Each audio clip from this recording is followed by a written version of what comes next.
안녕하세요. 방구석 축구 분석가 방구석 뱅거입니다. 오늘 알아볼 팀은 2015-16 시즌 동화 같은 우승을 이뤄낸 여우 군단 레스터시티입니다. 레스터시티는 1884년 레스터 퍼스 FC라는 이름으로 창단되었고 1919년에 현재의 명칭 레스터시티로 변경된 팀으로 이스트 미들랜드 레스터셔주의 주도 레스터에 연고를 두고 있습니다. 그래서 같은 이스트 미들랜드에 위치한 클럽 노팅엄 포레스트와 더비 카운티가 최대의 라이벌로 이 경기들을 이스트 미들랜드 더비라고 부릅니다. 레스터의 홈구장인 킹 파워 스타디움은 기존의 워커스 스타디움으로 불렸는데요. 2011년 킹 파워 그룹이 구단을 인수하며 경기장의 명칭이 킹 파워 스타디움으로 바뀌었습니다. 이 경기장은 2002년에 완공된 경기장으로 최대 32,315석을 수용할 수 있는 구장입니다. 레스터시티의 엠블럼에는 두 가지가 눈에 띄는데요. 먼저 엠블럼에 공식적으로 여우가 들어간 것은 1948년부터였습니다. 팀의 연고 레스터셔 지방이 여우 사냥으로 인기가 많은 지방이었기에 이를 착안하여 엠블렘에 여우가 들어가게 되었습니다. 그리고 여우 뒤에 새겨진 꽃은 레스터시의 문양으로 알려져 있습니다. 이번 시즌 유니폼을 살펴보면 홈 유니폼으로는 파란색의 유니폼을, 어웨이로는 회색빛의 줄무늬 유니폼, 그리고 서드로는 흰색의 유니폼을 착용하고 있습니다. 가슴에 새겨진 스폰서는 구단을 인수한 태국 최대의 면세점 그룹 킹파워 그룹인데요. 킹파워 그룹의 창립자이자 최대 경영자인 비차이 회장은 레스터를 인수하는 순간부터 선수와 코칭 스텝에게는 물론 팬들에게도 친숙한 인물이었는데요. 레스터의 적극적인 투자로 기적같은 우승에 기여했을 뿐만 아니라 레스터시에도 기부와 지원을 아끼지 않은 레스터를 가슴으로 사랑한 사람이었습니다. 하지만 이번 시즌 중이었던 2018년 10월 27일 비극적인 헬기 추락 사고가 발생하며 비차이 구단주가 사망하게 됩니다. 이 사고에 레스터의 선수들과 팬들이 한마음 한뜻으로 그를 추모했습니다. 레스터에게는 축구팀의 구단주, 그 이상의 존재였던 비차이 회장이었기에 그 슬픔이 더욱 컸을 거라 생각됩니다.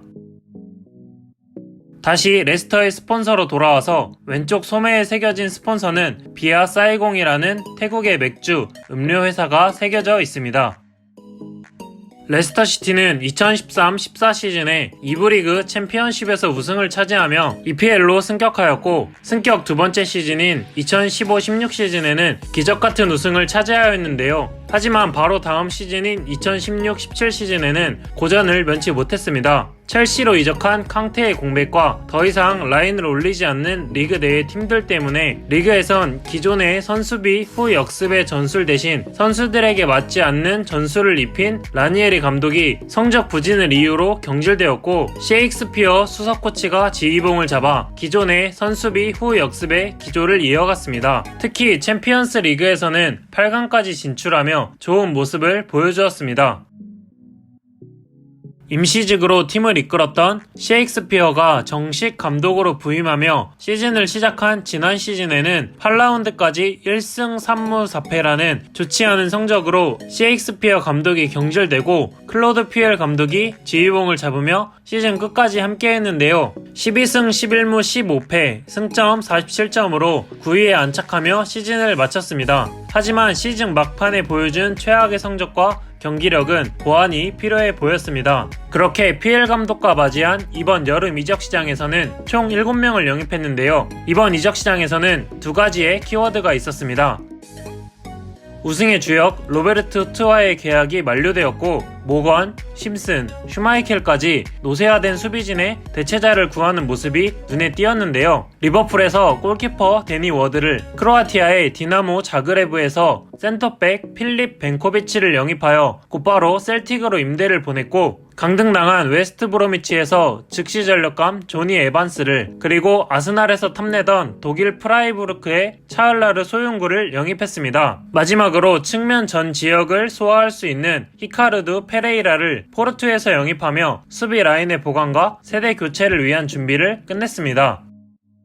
리그 우승의 주역이자 팀의 에이스였던 리아드 마레즈가 맨시티로 이적하며 그 공백을 메우기 위한 움직임이 눈에 띄었습니다. 지난 시즌 2부 리그 챔피언십을 폭격한 노리치의 에이스, 창의적인 플레이메이커 제임스 메디슨을 영입했고 마레즈의 공백을 지우려 같은 알제리 출신의 윙어 라시드 게자를 모나코에서 영입하며 시즌을 시작했습니다. 그렇게 맞이한 이번 시즌 레스터 시티는 15승 7무 16패 승점 52점으로 9위로 시즌을 마감했습니다. 이번 시즌 7, 8위에 위치해 있는 동안에도 피엘 감독은 좋지 못한 경기력을 보여주며 팬들의 질타를 계속 받았는데요. 22라운드 사우스햄튼전을 시작으로 피엘 감독의 마지막 경기인 27라운드 크리스탈 팰리스전까지 6경기에서 1무 5패라는 처참한 성적을 기록하며 경질되었고 스코틀랜드의 셀틱에서 지휘봉을 잡고 있던 전 리버풀 감독 브랜든 로저스를 선임하게 됩니다. 로저스 감독이 지휘봉을 잡은 29라운드부터는 5승 2무 3패의 좋은 성적을 기록함과 동시에 미드필더진의 우위를 통한 공격적인 경기를 보여주며 다음 시즌을 기대하게 만들었습니다.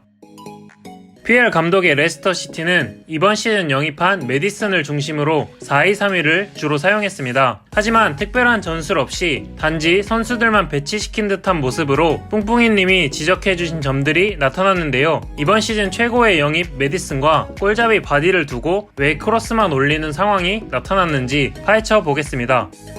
기초 빌드업부터 이 상황이 만들어졌다 해도 무방한데요. 수비형 미드필더에 배치된 은디디와 맨디는 볼 전개보다는 수비적인 측면과 활동량의 강점을 가지는 미드필더로 기초 빌드업에 크게 관여하지 못했습니다.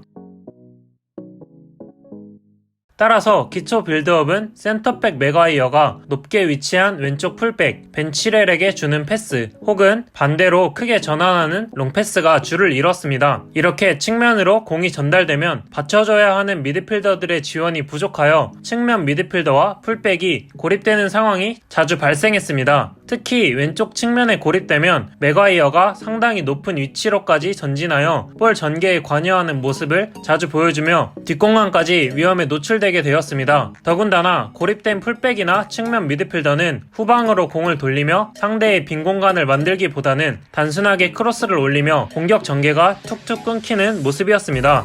이러한 레스터의 공격 전개에 상대는 라인을 내리고 공격형 미드필더 메디슨만 견제하면 레스터가 자멸하는 모습을 보여주었고 제이미 바디가 가장 잘 사용하는 뒷공간이 사라지게 되며 선수들의 강점이 발휘되기 어려운 상황이었습니다. 특히 바디는 공개적으로 피엘 감독의 전술에 불만을 표출할 정도로 힘을 못 쓰는 모습이었습니다. 그렇게 시즌을 진행하던 도중 겨울 이적 시장에서 영입한 선수들의 가세로 팀의 스타일이 조금씩 변화하기 시작했는데요. 먼저 웨스트 브로미치에서 맹활약 중이었던 임대생 하비 반스를 불러들였고 모나코와 임대 트레이드 형식으로 아드리안 실바를 보내고 빅클럽의 관심을 한몸에 받았지만 모나코에서는 활약이 미미한 유리 틸레만스를 데려왔습니다. 특히 로저스 감독이 겨울 이적 시장에 영입된 선수들을 활용하여 다른 선수들의 강점까지 굉장히 잘 이끌어냈는데요.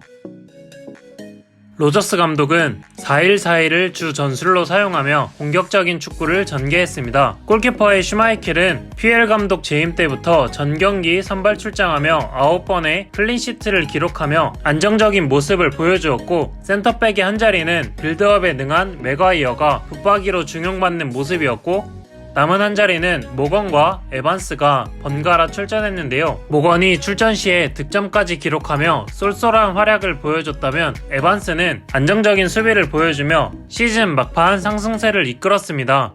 양 풀백에는 공격적인 두 선수가 배치되었는데요. 왼쪽에는 빅클럽들의 관심을 한몸에 받고 있는 벤 치렐이, 오른쪽에는 중앙으로의 돌파가 뛰어난 히카르드 페레이라가 붙박이로 활약했습니다. 가장 눈에 띄는 변화는 중앙 구성의 변화였습니다. 두 명의 창의적인 미드필더 메디슨과 틸레만스를 전진 배치하여 기초 빌드업부터 키패스까지 공격 전개를 원활하게 만들었고 공격적인 두 미드필더의 적극적인 지원으로 전처럼 높은 위치까지 전진할 필요가 없어지며 보다 안정적인 경기의 진행이 가능해졌습니다. 여기에 이번 시즌 최고의 영입으로 평가받는 메디슨은 7개의 득점과 7개의 어시스트로 맹활약하며 레스터를 이끌었습니다. 이 두 선수의 활약은 1에 배치된 수비형 미드필더 은디디의 존재로 가능했습니다. 은디디는 왕성한 활동량을 바탕으로 수비적인 롤에 집중하며 메디슨과 틸레만스 로저스의 뒷공간을 잘 커버하는 모습을 보여주었습니다. 양 윙에는 하비 반스와 돌파력이 좋은 더마라이 그레이가 배치되었는데요. 특히 하비 반스가 중앙으로 들어오는 성향이 강한 선수로 중앙에서의 영향력이 더욱 커지게 만들어 주었습니다.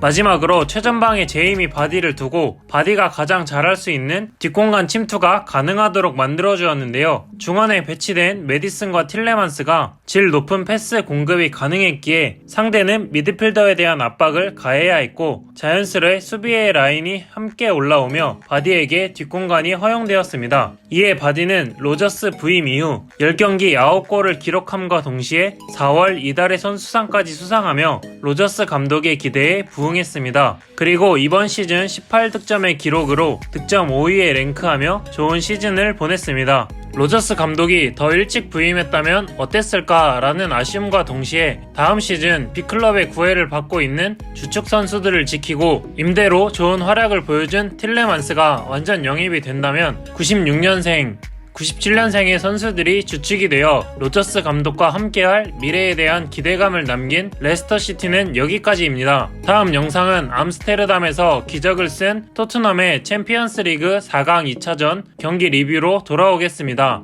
끝까지 시청해주셔서 감사합니다.